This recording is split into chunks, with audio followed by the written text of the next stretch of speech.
që janë përdorur ilaçe të skaduara, ka evidentuar që 46% e barnave nuk janë importuar.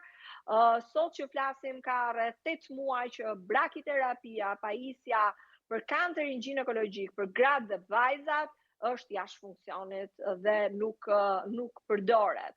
Ndërkohë që premtimet e ministres, qoftë edhe për PET-skanin, në sektorin onkologjik, thuhet që do të mbyllet apo do të përmbushet brenda 2026. Po si mund të presi smundja? Si mundet ato gra, vajza që kanë një vuajtje të jashtëzakonshme, psikologjike, sociale, dramatike, të mund të mos marrin sot shërbim shëndetësor duke cënuar një nga drejtat e tyre kushtetuese, sepse shërbimi shëndetësor është një drejtë kushtetuese. Fakti që sot mos marr pasaj deklaratën skandaloze të ministres e cila pranojnë në fakt atë që ne kemi diskutuar në vjeton e kanë denoncuar në kuvend, faktin që mbas datës 20 të çdo muaji nuk kryen analizën që sotë. Pra, i është dhënë koncesionarit, për shkak të fondeve mbas datës 20 nuk ka analiza. Po kjo është e pa imagjinueshme. Praktikisht do të thotë mos smuret askush pas datës 20.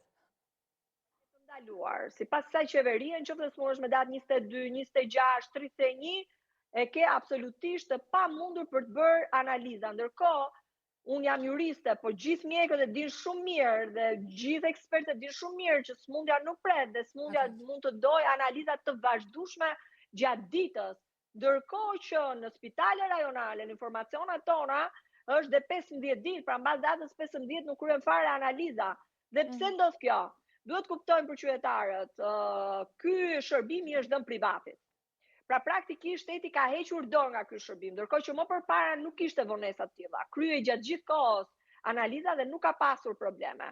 Dhe ajo çfarë vlen theksohet është që koncesionari thotë deri me datë 20 përmbushet detyrimet financiare që ti si shtet ke vënë për analizat, mbas datës 20 nuk ka fonde.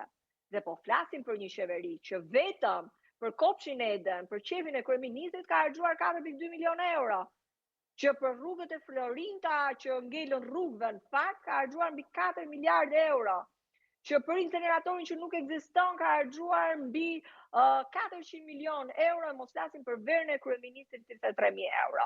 Pra, qytetarët ndonjëherë propaganda i fut në një rreth vicioz që kujtojnë se vërtet nuk ka lek qeveria. Jo, lek qeveria ka, absolutisht. Por nuk i çon për buxhet për shëndetësinë,